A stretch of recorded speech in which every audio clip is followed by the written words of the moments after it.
أحييتنا اثنتين فاعترفنا بذنوبنا فهل إلى خروج من سبيل ذلكم بأنه إذا دعي الله وحده كفرتم وإن يشرك به تؤمنوا فالحكم لله العلي الكبير صدق الله العظيم. دا یو دو آیتونه تاسو واوریدو. په دې کې الله تبارک وتعالی د مشرکینو او د کفارو د هغو یو جړه او فریاد هغه بیانوي. قالوا ربنا امتنا اثنتين واحييتنا اثنتين فاعترفنا بذنوبنا. اے الله بار بار تا مونږه ووجلو او بار بار د مونږه ژوندي کړو. قرآن کے بل ذکر راضی وَيَأْتِيهِ الْمَوْتُ مِنْ كُلِّ مَكَانٍ وَمَا هُوَ بِمَيِّتٍ. کافر چې کله قبر کې هغه کیدي نو هر وخت کې د مرګ دی خو دی مرینا. یو ګروز چې ولا ملائک هغه چې دی نو هغه راچي نو حدیث پاک کې راځي چې د دومره لویه چغه هغه وایي چې سوا د انسان نه د پیرینا نور هر شی هغه د هغه چغه او د هغه فریاد هغه اوري. نو دو بد افسوس هغه کوي او جړا به کوي چې ربنا یا الله بار بار د مونږ ووجلو بار بار د مونږ ژوندي کړو مونږ خپل ګناه د هغې اعتراف هغه وکړه. فهل الی خروج من سبیل یا الله دې نه به مونږ چې دی نو وځو سلار هغه د رشتې نو الله بوله جواب ورکی ذالکم بانه اذا دعی الله وحده کفرتم وان یشرک به تؤمنوا. دا بار بار تاسو وجل او بار بار تاسو ژوندي کول دا چغې چې تاسو وایي نو دنیا کې تاسو چې کومه زندگی تیره کړله نو کله به چې د الله متعلق او د الله د وحدانیت یو خبره به کېدله نو کفرتم تاسو به انکار کو. او ان یشرک به او که چېرته شرک خبره براله بد خبرې د هغې محفل بر جوړ شو نو تؤمنو تاسو به بیا هغه خبره هغه منله.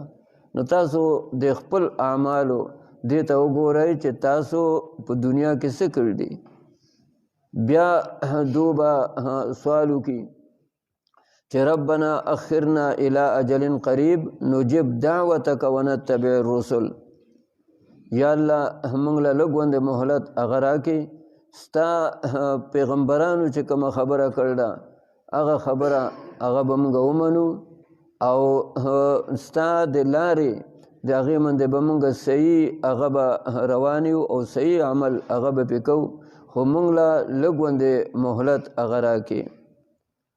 الله تعالی به ورته وایي اولم تکونو اقسمتم من قبل ما لکم من زوال. وی دنیا کې به تاسو قسمونه نه کول چې زمونږ دپاره څه زوال چې دی نو نشته دی او مونږ به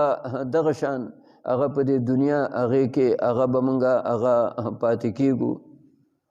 بیا دو به الله ته سوال وکړي چې ربنا ابصرنا وسمعنا فرجعنا نعمل صالحا انا موقنون. ای ربه مونږ ښه واورېدل او ښه ولیده او مونږه هغه واپس کی چې مونږه تم لقاء یومکم هذا دا د دې ورځې ملاقات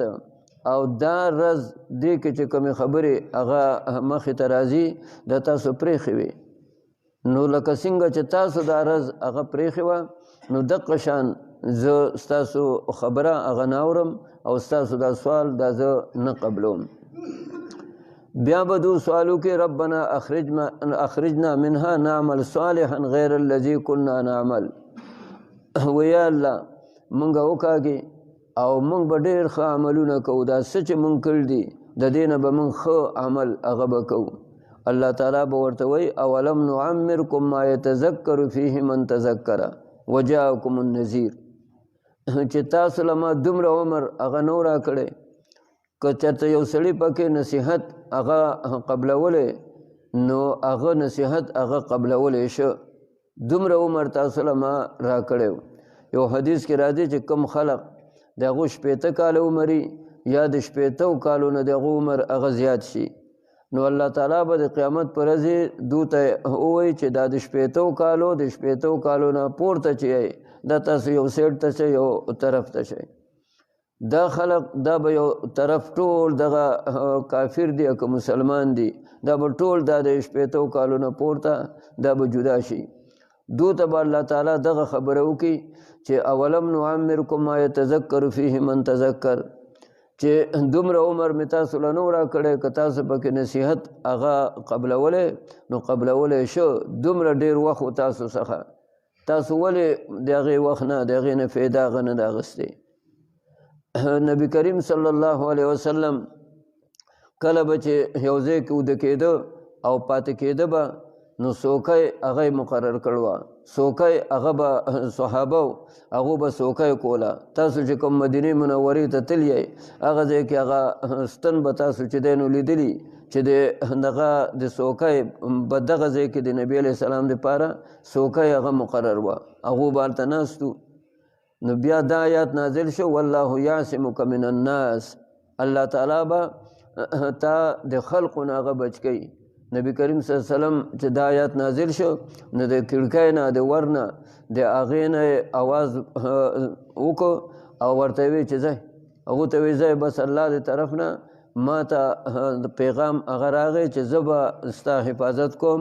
زه به تا هغه بچ کومه، دې وجې نه اوس ستاسو د څوکۍ د هغې ضرورت هغه نشته.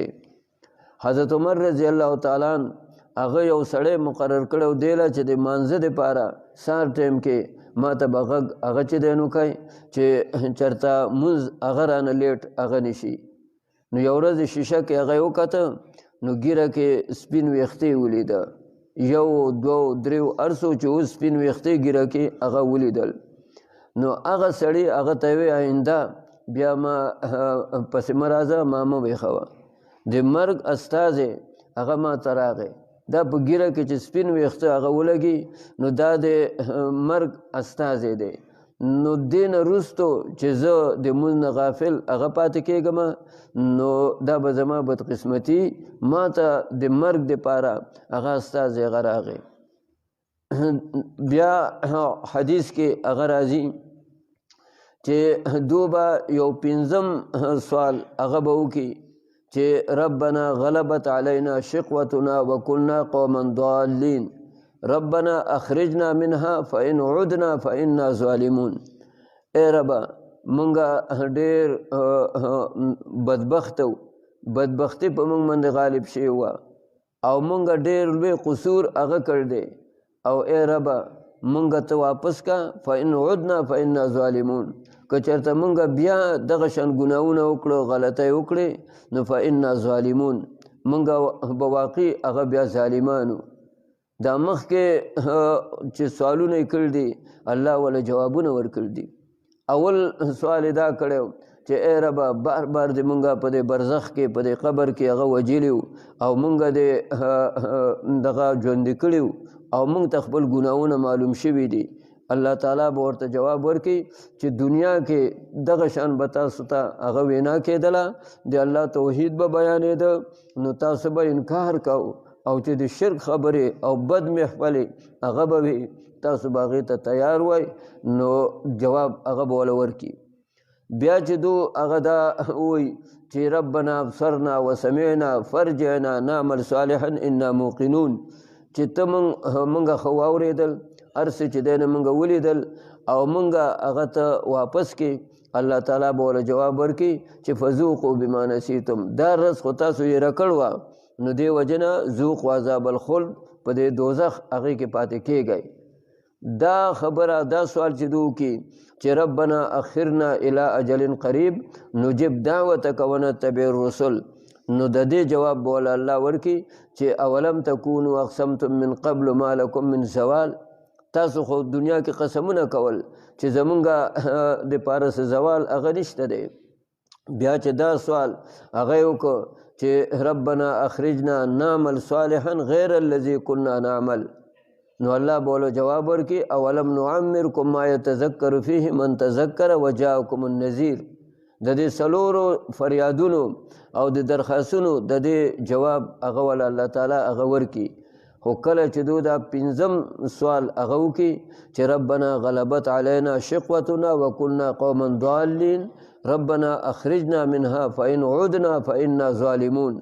چې ای ربه مونږه ډېر غلطۍ کړي دي مونږه بدبخت وو بدبختي را باندې هغه غالبه شوې وه